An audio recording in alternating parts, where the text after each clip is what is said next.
Hi, I'm Stephanie Hewitt, and this is my Futures project titled In the Future.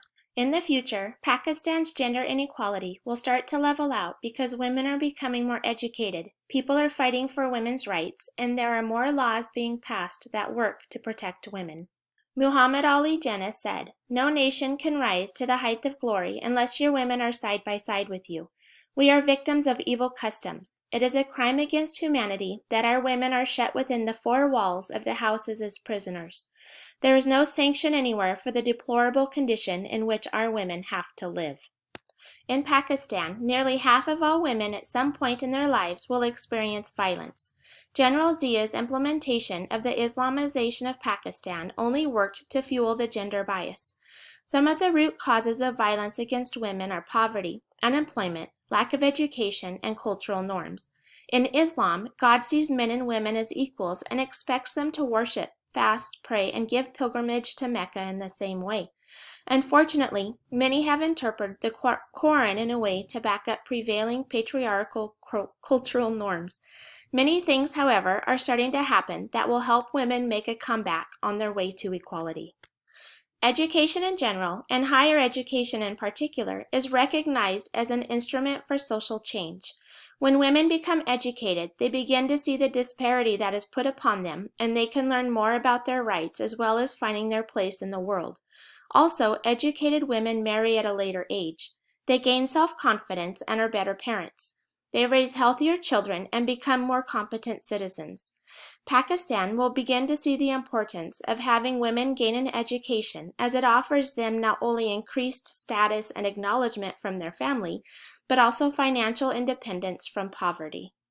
Pakistan can add more than $30 billion to its gross domestic product if it could improve parity between men and women.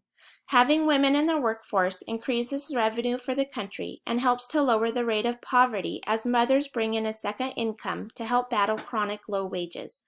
Across the world, it appears that increases in women's access to valued resources is likely to translate into children's well-being and education, and hence into the productivity of future generations of workers.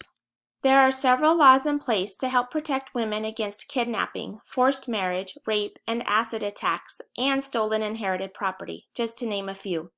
These include the Prevention of Anti-Women Practices, which became national law, as well as the Acid Control and Acid Crime Prevention Bill, that also gives guidance on how the state should punish offenders. Most recently, laws were passed to increase sentences for rapists and those that carry out honor killings of women. This is a large step for women, as it is helping to start a large cultural shift in Pakistan society, as offenders against women are being held accountable for their crimes, which are punishable by fines, imprisonment, or death.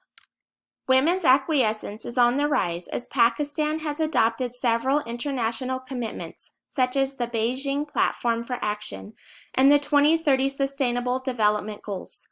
Both are in place to help note key areas where action is needed to ensure women get a chance at greater equality and opportunities. Pakistan has also installed 5 components of women's empowerment into its Vision 2025 goal, which include activities that promote women's self-worth, right to determine their choices, access to opportunities and resources, right and power to control their lives, both within and outside the home, and ability to influence social change. ESSES is a Pakistan-funded program aimed at helping women to strengthen livelihood through employment opportunities, encouraging girls to pursue education through incentive giving, and improve health accessibilities and the quality of care that is available. This program also offers women a monthly stipend of over 2,000 rupees. They can take out interest-free loans to help build micro-enterprises, apply for scholarships, and retain legal aid, among a total of 134 initiatives.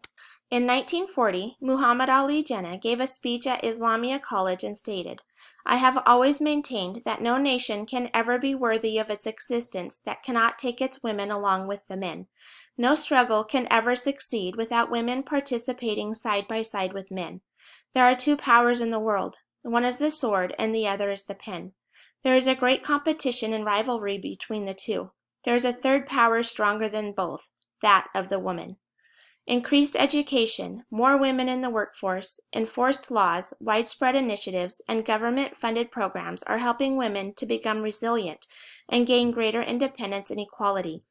In the future, Pakistani women will become stronger and more protected as the gender inequality gap is lowered and men become aware of the importance of women and what they have to offer. And here are my resources, and thanks for watching.